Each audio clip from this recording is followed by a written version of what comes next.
លាបមួយតងឆោមយងដុតដាច់ស្រយ៉ាងបងជួបការមួយដងមួយកានចិត្តសែនត្រេកត្រអាលកនឡបុផាអង្គចោលពីដើមដូចការទៀងពួងបានឃើញហើយចង់ឃើញប៉ុនដងមិនចេះណាយសោះឡើយ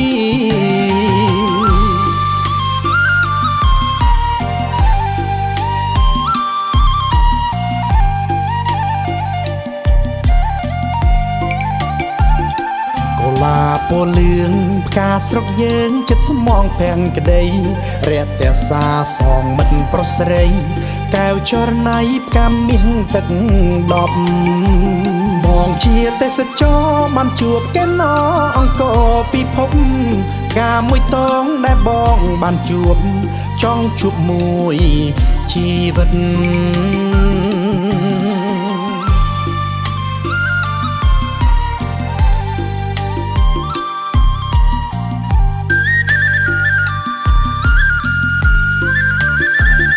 បុផាល្អស្រស់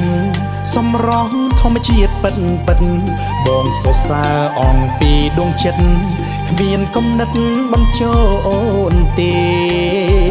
បងមកពីនាយទៅនៅណាយកាយក៏ចិត្តបានលហែលាក់បាំងអីបងចង់សុំស្នេហ៍បុផាក្រុងអង្គរ